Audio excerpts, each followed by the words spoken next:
हमारा साथ बानी अजय पासवान जी। अजय पासवान जी के बात की ज़्यादा परिचय के यहाँ के मोहताज नहीं की। अभी हम सदर विधानसभा में हुए थे एक यहाँ के कहीं से दौड़ा स्लॉटर नहीं है आमना सामना हो गई लो। आई जाने की चाहता नहीं कि सदर विधानसभा के मिजाज क्या रही। नमस्कार प्रणाम, हम राजा और मैच बॉक्स। अभी हम बानी बिंदुसार में का स्थिति रही भैया ए सदर विधानसभा के रुआ तो पाई है रुआ तो होते कि जीत को हम, लेकिन का कहीं जीत ना ऐसा बात नहीं है कि हम भाजपा हैं तो अपने पटिए खातिर बात बोले। जौन सच्चाई बा तौन बोलब। सच्चाई ही बा कि जे जी के विधायक बा परम आदरणीय मंगल पांडे जी सिवान के बेटा हैं। लोग कहता कि बाहर के हैं, वहाँ तो सिवान से 12 किलोमीटर दूरी पर वहाँ के मकान बा अपन। आप 15-20 साल से एमएलसी रहल बने, एमएलसी में भी मंत्री रहल बनी, कृषि मंत्री रहल बनी, स्वास्थ्य मंत्री रहल बनी, बहुत सारा मंत्री रहल बनी। वो मंत्री काल में हम एगो दलित हैं, हम अपन व्यथा रो के बताओ के चाहते नहीं कि एक ब्राह्मण पुत्र ने एक दलित को अपना समधी बनाया। एक ब्राह्मण पुत्र ने एक दलित की बेटी को अपना बेटी बना करके शादी किया और ये पूरे भारत में एक इतिहास बना। और इतिहास में अभी साक्षी थे, मैं भी साक्षी था कि अभी तक ऐसा अद्वितीय कार्य किसी व्यक्ति ने नहीं किया। स्टंट लोग कहता अब तो दरौली में भई रहे, पतार में भई रहते चुनावी स्टंट, तो सिवान में वहाँ के चुनाव लड़ता नहीं, ऐसा कोनो बात नहीं है। अब रहल बात हम तो साक्षी बनी कि ऐसा कोनो बात ना रहल। जे भी कहते हैं कि हमने के रिक्वेस्ट रहल वहाँ से कि एगो लड़की के शादी कर दियाओ, कुछ मदद कर दियाओ। तो मैं कहनी कि मदद क्या करे के बा राजा बाबू हम कन्ने बेटिए बना लेते नहीं, तो बहुत बड़ा चीज़ रहल। लेकिन जे पॉलिटिकल स्टंट कहता ओकरा कहते हम कुछ कह नहीं की सकत। तो क्या कहें सदर के और स्थिति क्या रही। अभी जे सदर के पूर्व मंत्री प्रोटोकॉल मंत्री जो कि विधानसभा के अध्यक्ष भी रहे, उस काल में किसी अपने संबंधी से भी नहीं मिला करते थे। जनता की तो बहुत दूर की बात है। और उन्होंने 15 साल 20 साल मंत्री रहे, पूरे सिवान सदर में कोई ऐसा कार्य नहीं किया जिससे हम कोई गिनती कराएं, कोई उनका नाम लें। उन्होंने एक विशेष समुदाय का उन्होंने मदद किया। विशेष समुदाय के लोगों को ही वो अभी तक मानते आए हैं। मगर मंगल पांडे जी ने वो दिखाया कि ये जकरी जंजीर को, जो दलित और स्वर्णों को, जो ब्राह्मणों का जो प्यार था, उसको तोड़ने का काम किया। आज भी दलित सबसे ज़्यादा उनके साथ हैं और उनको तहे दिल और प्यार से उनको आमंत्रित किया कि आप आइए हमारे सिवान में आकर के विकास के एक नदी बहलाइए। और इस नदी में हम सभी सराबोर हो रहे हैं, सारे समाज के लोग सराबोर हो रहे हैं। आज आप देखेंगे उनके सभाओं में, उनके रैलियों में, उनके पद यात्रा में किसी को आमंत्रण नहीं दिया जाता है। सारे लोग खुशी से आते हैं और आकर के उनको आशीर्वाद और प्यार देने का काम करते हैं। और ये चुनाव विकास का चुनाव है, ये चुनाव डिजिटल का चुनाव है। मोदी जी को लोगों ने गाली दिया कि मोदी जी ने डिजिटल की बात करते हैं। आज डिजिटल का देन है कि गरीबों, शोषितों, वंचितों, सारे दलितों के डायरेक्ट खाते में पैसे जा रहे हैं। आप वृद्धा पेंशन देखिए तो मुखिया कहीं जाता था, मुखिया जी कुछ कमीशन ले लेते थे। आज देखिए पोषाहार था तो पोषाहार के भी कुछ स्कूल में पैसे ले लिया करते थे। आज देखिए ये बच्चों को पढ़ने के लिए जो 4 लाख का जो पैकेज है, आज दलित के बच्चे पढ़ रहे हैं, पढ़ करके इंजीनियर, डॉक्टर, MBBS सारे लोग बन रहे हैं, IAS IPS हो रहे हैं। आज ये सरकार की सोच है कि दलितों, शोषितों, वंचितों, आज ब्राह्मण में भी दलित लोग हैं, ब्राह्मण में भी शोषित लोग हैं। आज सबको सोचने के लिए आज भारत सरकार के यशस्वी प्रधानमंत्री ने एक टीम बनाया। उस टीम में एक दूत बना करके भेजा जिसका नाम है मंगल पांडे जी। इस दूत को सीमान में भेजे हुए हैं। सीमान में चुनाव लड़के जाएंगे और जीतेंगे, जीत करके फिर सीमान विकास होगा। आज देखिए सीमान में मेडिकल कॉलेज सीमान में बना, जो कि सारण में एक ही बनना चाहिए, छपरा में भी है और सीमान में भी है।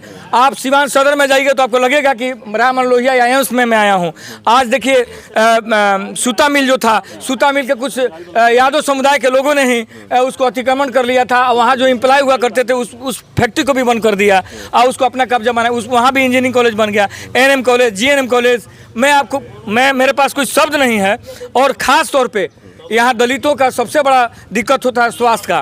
वो लोग ब्याज पर पैसा उठा करके अपने माता और बहनों का इलाज कराने जाते थे। आज फ्री में इलाज हो रहे हैं। 170 दवाइयाँ सदर अस्पताल में अवेलेबल हैं और सारे लोग अमन और चैन और सुख की बातें कर रहे हैं और मंगल बाबा के जीत के लिए कामना और प्रार्थना कर रहे हैं। अजय पासवान जी रुआ एनडीए में बानी, एनडीए घटक दल के प्रत्याशी रघुनाथपुर विधानसभा से बालन। अब वो यही वजह से 47, 48, 49 के भाषा बोले लगलन। तो का राजनीति करे खातिर मतलब ये सब टिकट टिप्पणी करे के पड़ी या स्वच्छ साफ शांति प्रिय तरीके से राजनीति हो सकता? जी आपने बहुत ही सुंदर और बहुत ही माकूल प्रश्न को किया है कि 56 को तो तीर से उड़ा देंगे हम लोग। वहाँ हमारे प्रत्याशी तीर छाप लेके बैठे हैं, यहाँ कमल छाप लेके बैठे हैं, तो तीर से ही 56 को हम लोग समाप्त कर देंगे। और जिनकी आदत रही है, जिनकी फितरत रही है, उनके पिताजी की यही फितरत रही है और उनका भी यही फितरत है, वो 56 से डराना चाहते हैं। आज वहाँ की जनता एकदम एकमुश्त संगठित और भारतीय एनडीए के लिए अपना मतदान करने के लिए अपने विचार बना चुकी है और जीसू बाबू वहाँ के प्रत्याशी हैं और चुनाव अभी जीत चुके हैं। नहीं कहना था जी का माने ये विकास मुद्दा लेके चुनाव ना लड़ा जाई, 47 से 56 के मुद्दा लेके चुनाव लड़ा जाई। विकास मुद्दा कहिया हुई, रोजगार मुद्दा कहिया हुई, पलायन कहिया रुकी। तो हमनी के तो विकास के बात करता नहीं सो, वहाँ लोग विकास नहीं कैले ऐसे ही बात करता ना, बात रोवा शुरू करनी है ना, हमनी के कहाँ शुरू कर हाँ। तो रौरा ये सब कोयले बने तो बताओ तनी, हमें रोड पर देखा तनी मोटरसाइकिल चलता है, कार चलता है, बताए हम जौन वहाँ के करत तनी ओकरा के बताओ तनी हमनी के। आप बताइए, कोई दलित सुरक्षित नहीं था, कोई महिलाएं सुरक्षित नहीं थी, कोई अपना मकान नहीं बनाता था, जंगल राज था, यहाँ पर सिर्फ रंगदारी के लिए ही काम किया जाता था। आज रंगदारी के बारे में सारे लोग जान चुके हैं और जानने के कारण में सारे लोग एनडीए के पक्ष में हैं। दलित हो, शोषित हो, वंचित हो, सारे लोग, सारे स्वर्ण भाई लोग वो चाहते हैं कि हमारे अमन और चैन और शांति की वातावरण सीवान में रहे, बिहार में रहे। और बिजली जी कहिया ले माने जंगल रहे चिन्ह हम लोग, 20 साल हो गए, 20 साल से कुर्सी पर बानी लोग। कहियो तो शिक्षा के मुद्दा रखी लोग, कहियो तो रोजगार मुद्दा रखी लोग, कहियो तो बिहार के पलायन रोके के बात करी लोग। ई जंगल राज अमंगल राज के फिर में कहाँ पड़ल बानी लोग। जंगल राज तो 20 साल हो गई, जमाना संभल गई, हाईटेक जमाना आ गई, लाइटी के जमाना आ गई, अभियो लोग वही जब फंस गए बानी लोग। जहाँ ऐसे 20 साल पहले गाड़ी स्टार्ट भेल वही जब बिया ब्रेकर से कहिया हटे हम लोग। अरे हट चुकल बानी सा।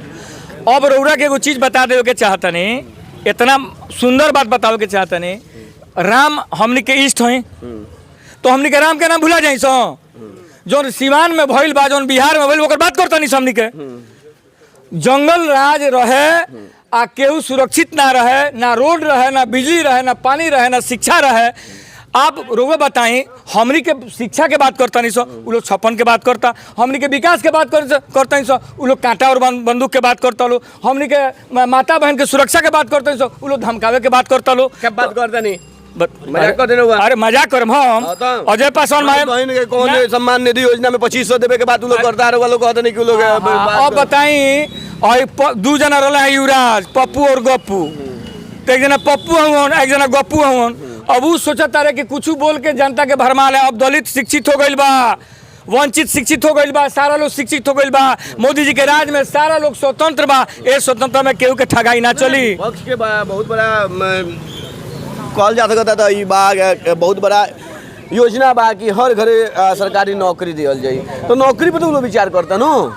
हम रौरा से एगो प्रश्न करतनी मानवर कि बिहार के मुख्यमंत्री नीतीश कुमार जी रहने। अब केहू कहे कि मुख्यमंत्री के जगह हम ही मुख्यमंत्री हो गए आ तब हम इतना लोग के नौकरी दहने, ई संभव बा? ई संभव नहीं के, असंभव चीज बा। नीतीश जी नौकरी दिले रहनी आ ये अपन भजाओ के फेर में लागल बड़े। तो अब जनता जान चुकल बिया, जनता सब जानती है, सब समझती है कि हमें कहाँ रहना है, किसके साथ रहना है और कहाँ अपनी मतदान करनी है। चलिए सदर विधानसभा के लोग से क्या अपील करेंगे चाहें? हम तो सबसे पहले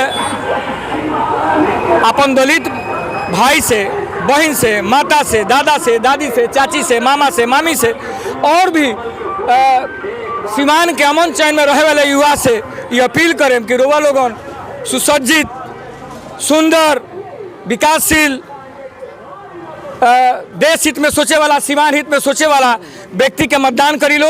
आ मतदान करके कमल छाप पर 2 नंबर पर कमल छाप बाटे मंगल पांडे जी के चुनाव जिता करके रोवल सीमान में पटना में भेजिए। आ पटना भेज के फिर मंत्री बनाई और सीमान के विकास कराई। ये रोवल से अपील बा। रोवल लोग कमल छाप पर मतदान करी, ये सब रोवल सब से हमारे प्रार्थना हाथ जोड़ के प्रार्थना बाटे। चलिए मैच बॉक्स देखा तो मैच बॉक्स कर वीडियो खाते इंतजार करी, फिर आओ तो नया वीडियो लेके।